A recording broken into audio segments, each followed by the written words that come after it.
All right, Marcus here, and I need you to lock in for the next few minutes because gold is not quietly grinding. It's moving with the kind of energy you normally see when the plumbing is tightening. And before we go any further, the claim that gold hit $6,000 is exactly the kind of headline that spreads fastest when people are emotional. What can be verified is this. COMEX gold futures are trading in the mid-5,000s, not $6,000. CME quotes recently showed gold futures around $5,345 per ounce. Now here's the part that matters to you. When gold moves like this, it's rarely just inflation expectations. It's balance sheets, it's collateral, it's the cost of staying funded. Not a meme, not a rumor, not just a chart move. If this isn't speculation, what is it?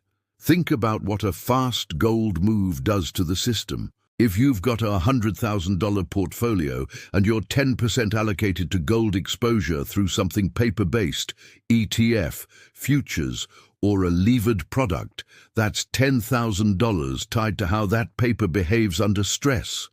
In calm markets, paper tracks price. In stressed markets, paper tracks liquidity. In stress, the difference between ownership and exposure stops being theoretical. Here's what you're going to understand by the end of this video.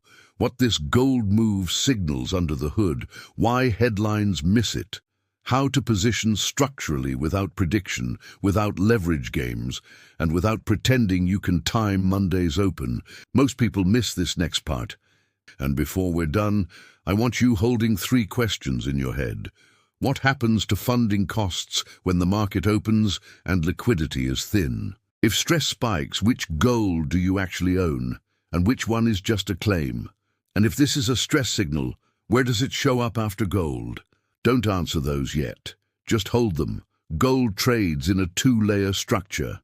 Layer 1 is financial exposure, futures, ETFs, options, leverage, paper claims. They're liquid, easy to click, and they dominate day-to-day price discovery. Layer 2 is settlement reality. Custody, deliverable supply, inventory, bars that can actually move through the chain without someone blinking on margin or a dealer widening spreads. Most weeks, those layers align, but under stress, they separate. In calm markets, gold exposure behaves like gold. In stressed markets, gold exposure behaves like the funding market that supports it. This isn't a flaw, this is the design. Layer 1 exists to provide liquidity. Layer 2 exists to provide finality. When liquidity is abundant, the bridge between them looks solid. When liquidity tightens, the bridge starts to sway. Quietly at first, then all at once.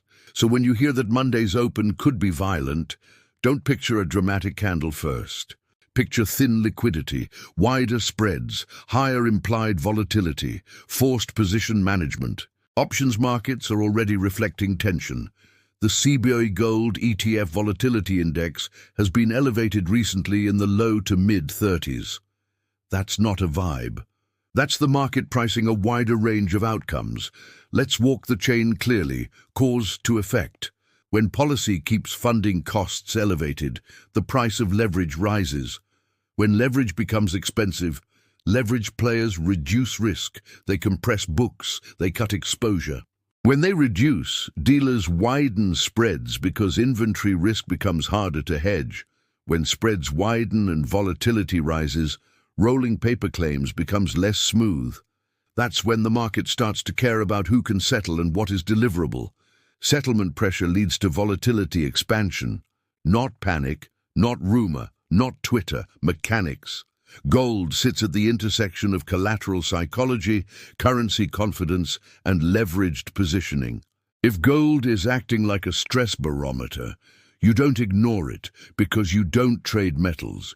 You watch it because it can front-run how the rest of the system reprices risk. If you think this is just a price move, you're missing what it signals for the rest of the system. We've seen this pattern before. A market gets used to liquidity. Leverage builds quietly because it worked yesterday. Then something forces repricing. Funding, volatility, collateral haircuts, or simple risk limits. The public narrative always arrives late. It blames a headline, but the actual sequence is structural. The lesson wasn't learned, it was postponed. So here's how you positioned 3 asymmetric principles. Increase liquidity control. You want the ability to act without begging the market for a fill. Cash equivalence and short-duration flexibility matter more in stress than chasing marginal yield. Reduce counterparty distance. Every extra layer, broker, fund wrapper, swap exposure, adds a point of failure. In calm markets, it's invisible. In stress, it becomes central. Preserve optionality over leverage. Optionality means you can respond. Leverage means you must respond, often at the worst possible time. No trade calls, no price targets, just structure. Here are the acceleration signals to watch. Implied volatility, staying elevated rather than collapsing. Gap behavior at weekly opens. Widening spreads in liquid proxies like front-month futures or large ETFs. Tighter exchange risk controls if volatility persists. Broader risk-off correlation across assets. These aren't healthy system signals. Use this as a weekly structural checklist. Reduce concentration risk, fix duration and time lock risk, improve custody and control, strengthen structural diversification. This is not a trade. This is insurance. Now remember the question about liquidity and funding? If Monday's open is disorderly, it's not because everyone suddenly changed their opinion. It's because liquidity is thin and the first prices are being set by whoever must transact, hedgers, margin-constrained players, and dealers protecting balance sheets. Now remember the ownership versus exposure question. In calm markets, ETF shares, futures exposure, and physical ownership can all feel like gold. In stress, they stop being equivalent because they don't share the same settlement reality. Exposure can usually be sold quickly until it can't be sold at a fair price. Ownership is slower, but it doesn't depend on a spread staying tight or a counterparty staying smooth. And what breaks next? If gold is moving as a stress signal, the next break is rarely gold itself. It's crowded leverage, fragile liquidity, places where investors assumed instant exits. Gold doesn't have to be the problem to be the warning light. So here's the forced choice question. Drop it in the comments. A. Liquidity-driven correction. B. Settlement-driven stress. If you want more structural breakdowns like this, no hype, just mechanisms. Follow and subscribe, and share this with someone who still thinks gold is just a commodity chart. This is education, not financial advice. The only question is whether you act while exits are open. Stay sharp, stay informed, stay ahead.